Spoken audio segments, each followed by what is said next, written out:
faith notes, and I have one question for him.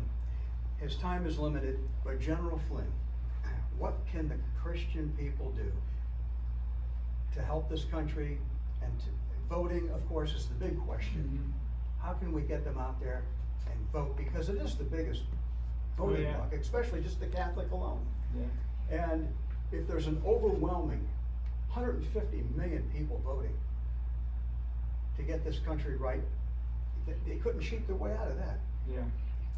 But, So let me just give you a couple of things on voting. First of all, we were talking. Nick and I were talking about the off camera about the latest census on voting that the U.S. government just put out, and we have according to that census, we have 169 million registered voters in this country.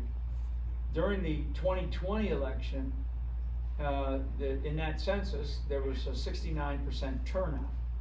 So, number one, 69% is a D on a report card, right? So that gives you, so that's kind of where we stand right now.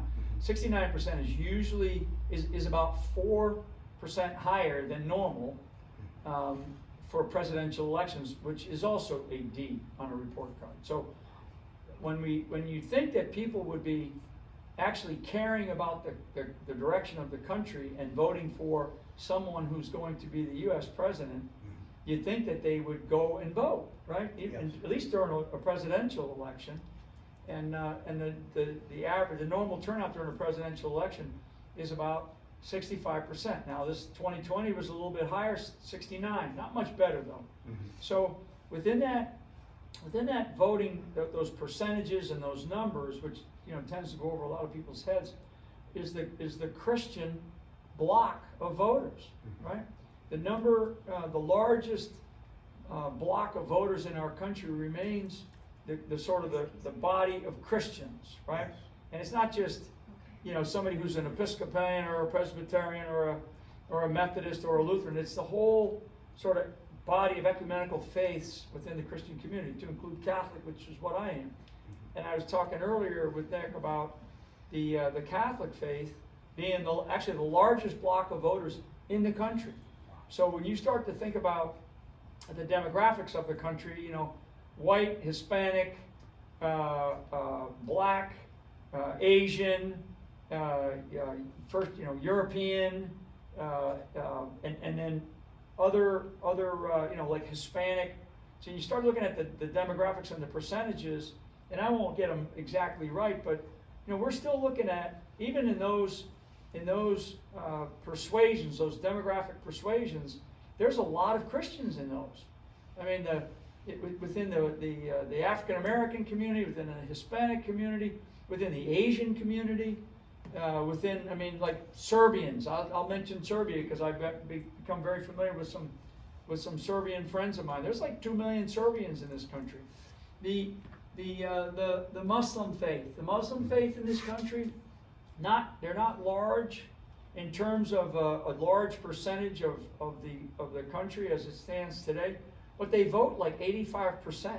I think it's 85%. So and I've been in conversations with a fair group of their leaders recently, because they don't like this transgender stuff. They don't like this forced indoctrination of our children with critical race theory, or this notion of diversity, equity, and inclusiveness. Nobody even knows what that means. So this notion of what can they do, right? Yes. The Christian community, as a minimum, has to make a decision, and it's not just don't sit there in a pew on a Sunday and wait for a revelation from your minister, because your minister is probably scared half to death to say anything politically because they're afraid to lose their 501c3 status. Sorry, but that's life, right? That's reality, and there's a ton of data to prove that. So if you're sitting there as a good little Christian in your pew, in a church on Sunday, and you're waiting for somebody to sprinkle fairy dust on you, and poof, you now know what to do. Forget about it. Okay, don't wait. Don't wait. You have to now. People have to start thinking about, what is happening to this country. And what's happening to this country is it's being systematically and intentionally destroyed by people in our own government, and definitely in coordination with those in the sort of the corporate world, and in many other institutions, principally the institutions of education within the country, right? The Department of Education on down through a lot of non-governmental organizations and a lot of private companies that make a lot of money from the government, from us. So when I say the government, that means the taxpayer, because the government doesn't exist without the taxpayer. It doesn't exist without every Christian that's going to church on Sunday. We as Christians, we have to stop blaming others too. And where do we point the finger? It's like they always say, when you point, you got three fingers pointing back at you, right?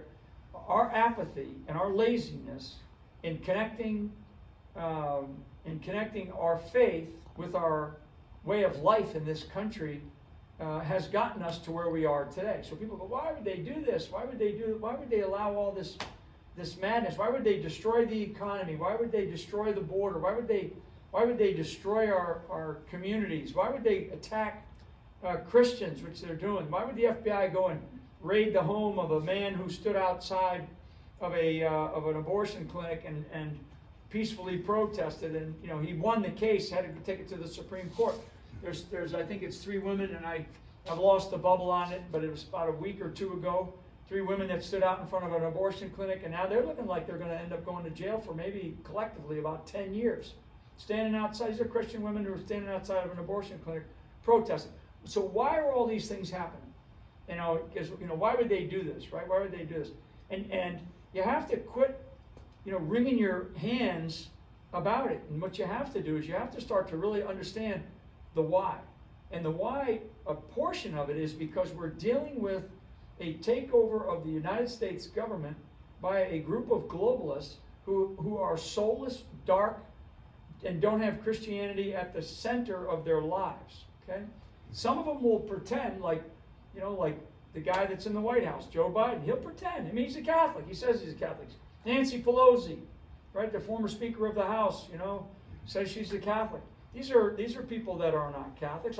I say I'm a Catholic. I'm not going to profess that I'm some pure as new snow. But what I do believe is I do believe in the way we got here. I absolutely have a deep, deep faith in how we got to this place. And if there is a time in the history of the world that the idea of Christianity needed to wake up to losing for a long period of time the one foundation that allows us to function as a Christian, as a faith-based society. Because I don't want to just make this about Christians, because the Christians, God help us, if the Christians don't come to bat, then the Muslims lose, the Jews lose, everybody loses. So the foundation of this country is built on really the foundation of a set of values and principles that are biblically based. They're Judeo-Christian principles and values. We should be fearless about those values. And all of these people, and as we were chatting earlier, Nick, about this disconnect, or this really division that ministers, priests, the faith-based leaders, quote unquote leaders, because I don't think they're great leaders, that have done to divide the faith and politics. Okay, that's wrong. That is absolutely wrong. We don't have a constitution without the Bible. We don't have a country without our faith. Period. Our country's built on that, and it's evolved over time, and a long time. If you look at the historical components and the historical segments of time in this country, our faith is what caused us to win. Our faith is what caused us to stay together, right? I mean, especially when you talk about presidents who were, in difficult times, they'd always return to their faith before they returned to their leadership and their decision-making ability. And right now we have that, so, go ahead. No, they were saying that the film has already stopped, but Oh, wonderful. And Okay. ours is still going, right? Okay, because that's what they really needed to hear, okay. you know, and that's what we do. We just get it out Yeah, okay. and get, you know, Well, get it out however you can. I mean, it's a, we can't lose the country. We yeah. can't, no, we lose our faith. Well, I think that everybody, you know, we gotta stop looking. I mean, there was good things that people did. You know, there were really good things that people did to get, you know, to help a guy like Trump win. And I'm all for Trump. I mean, I stood up on a stage the other night and said, he's the guy at this moment in time. But they're going to work very hard to not allow him and to win. And they're going to try to put him in, you know, they're going to try to put him in jail. They're going to try all these different things. But if I've kind of, you know, I'm sort of on a roll right now about the Christian community, because the Christian community has been on its rear end for far, far too long. yes. And they always, you know, there'll always be all these faith-based people all around the president, and a lot of them are fake. A lot of them do it for their own, you know, sort of purposes, and that's not okay. No, it's not. You know, actually, Trump is a you know, a beloved character because he doesn't pretend. Exactly. You know, and I think that's a strength of his, and that lack of pretending. You know, I mean, that's why they're going after him so hard. So anyway, don't